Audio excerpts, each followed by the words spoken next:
Are you looking for an inexpensive e-bike with a lot of high-end features? Well, I'm going to see if the Onebot T6F meets those criteria and that standard. Stay tuned. Before I run down the features, I really need to familiarize myself with the capabilities of this folding e-bike. At the price point, normal retail of $799 as of November 2022, it's a heck of a bargain, and there are coupons out there that reduce the price much lower than that. But will it meet my expectations? Well, I'm going to take it on a 10-mile ride and figure that out, and then we'll sit down and we'll run through the results of that, the features, and the strengths and weaknesses. This could be a great bike to get into fat tire e-biking. Stay tuned. Let's go. Start it up. I like starting everything in pedal assist 1 because I can use the throttle to get some initial momentum, and then I can switch into the gearing. Now let's get out here and see how this thing will behave. Move into pedal assist 2. Instant feedback, instant acceleration. Boy, this is comfortable. I think maybe this is my preferred level of power. Let's go up to 3. At 3, I hit 15.3 miles an hour. Let's get up some speed and test the brakes. I'll go up to level 3, get moving, and hit the brakes. Very responsive. I stopped quickly. Let's do it again. Running at 13 miles an hour, hit the brakes. Very fast. Let's test the throttle capability to see if it is limited by the pedal assist level. So I'm level 1. Let's see if I can get full throttle. Nice easy pickup. And it looks like this maxes out at 7.5 miles an hour. Well, it's a shame that the throttle is keyed to the level of pedal assist. I would prefer to be able to get maximum throttle on demand, because you never know when you might need a boost of energy to get through a difficult situation. So I'm comfortably pedaling at 12.5 miles an hour here, and I have no response from the throttle because that is the maximum associated with pedal assist level 2. I'm moving back down to pedal assist level 1 because I want to test the gear shift. Is it smooth? Do I hear a rattle? I'm downshifting now. I'm going into pedal assist 0, so I'm on pure human power at this point. And the shifting is nice and smooth. I don't hear any clanking as it drops in. No, it's nice. In fact, let's take this opportunity to assess the ability of the bike to operate without power. If I ran out of power, would I be able to get back to where I started easily? And right now on level ground, no pedal assist at all. I'm in gear number 4 and cruising easily. In fact, my legs are moving just a little bit too fast. I think I'll go to pedal assist 5 to get some additional tension, and I'm comfortably moving at 9 miles an hour. This is just as good as a regular bike. So this tells you that if you ran out of power, you could easily pedal this back to wherever you started. This is just as smooth and easy as my regular mountain bike. Well, I've got a headwind going on, and I'm in pedal assist level 2, gear 5, and it's still comfortable.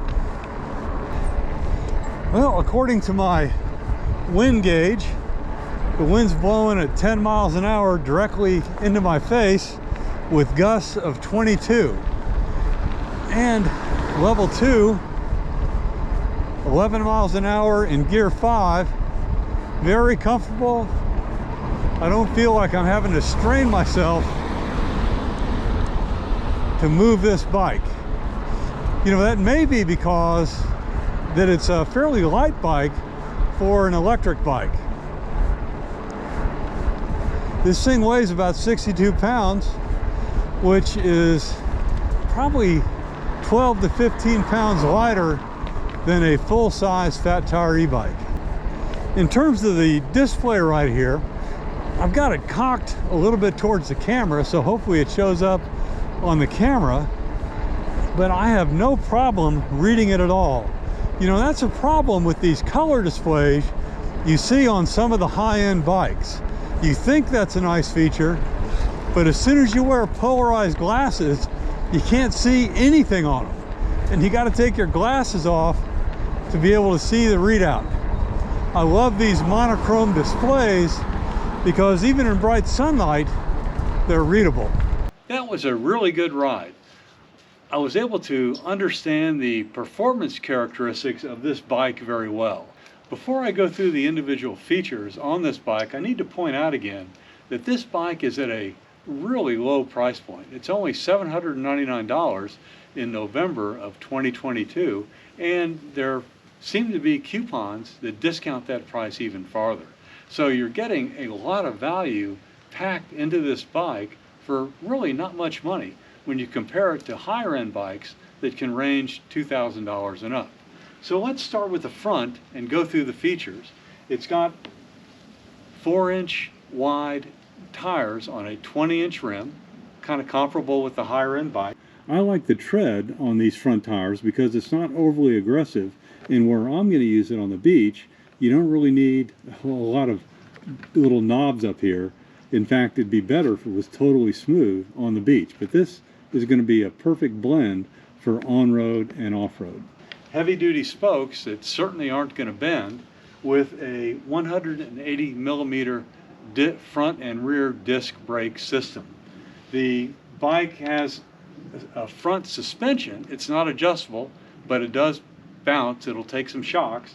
A headlight that is fairly bright, and it's all driven by a Shimano gear system that has 6 gears. Now the powertrain is contained right here on the inside, and it's a 7.8 amp hour battery which powers a 350 watt motor in the rear, and that's enough to get you about 25 miles just on the throttle and maybe 45 miles with the pedal assist. As I showed you on my road test, I was very comfortable in pedal assist level 2, averaging about 12 miles an hour in gear 5 or 6. It does have a horn that's a lot louder than some of the weak bells I've seen on some of the higher end bikes. We'll look at the display here in a minute, but the overall construction of the bike really looks solid. It's all built on an aluminum alloy frame, and I really love this grip right here that makes it very easy to lift this and put it into a vehicle. And I encourage you, if you have a small vehicle, to look at my video here that shows you the approach that I've come up with to load this thing into a small car. The chain guard right here is very thick and durable. It looks like it would be able to take some hits. The pedals are comfortable, and of course they fold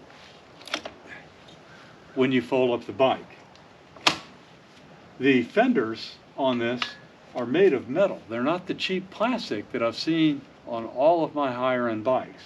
Now obviously it doesn't have a rear rack, but it looks like there are mounting points here for a rear rack, and hopefully the Onebot will come out with a rack that would fit on here, because that would be a great add-on, probably for less than $100.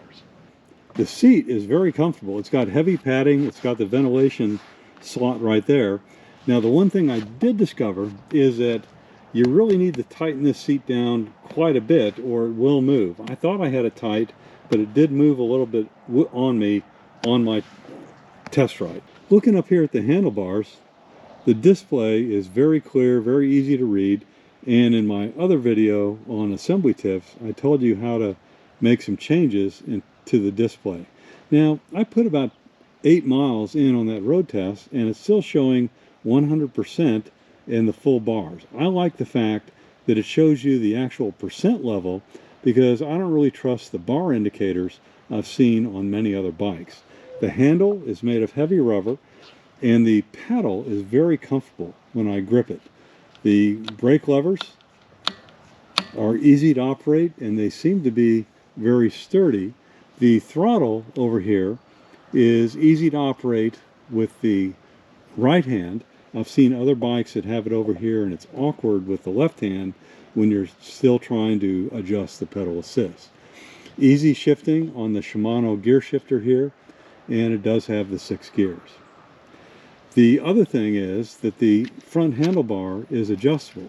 You can change the angle to whatever you want to make it compatible with the way you like to ride the bike. The bike weighs in at just under 62 pounds, and the max load on this is 256 pounds. So that should be able to handle pretty much anybody that can fit on a bike. So what's my bottom line on this? Well, you got to remember the price point of this. This is only a $799 bike. So you're not going to get the features that you see in $2,000 bikes. So how'd they do in terms of putting everything into this one that's here? Well, the only negative comment, the only recommendation I would have for them to improve this bike is to disconnect the throttle from the pedal assist level. When I hit the throttle, I want to be able to get all the power that the 350 watt hub motor would be able to deliver. But other than that, there's nothing not to like on this bike. The fact that I was able to move comfortably at pedal assist level 2 in gears 5 or 6 means that you've got extra power available as you hit a hill, and would need to move up to pedal assist level 3 to get the extra oomph out of the 350 watt motor in the back. The construction seems very solid, very reliable. I like the fact that it's got the fat tires on the 20-inch rims, because that makes it small, compact, and foldable, and it'll fit in my Prius, or my wife's Prius. It's pretty amazing. So if you want to get into e-bikes and have a bike that will work just fine with or without power, well, this is a great one to consider. It gets a thumbs up for me. If you guys have had experience with the T6F and have additional comments about it, please throw them down below. But I think this is going to be a pretty good bike.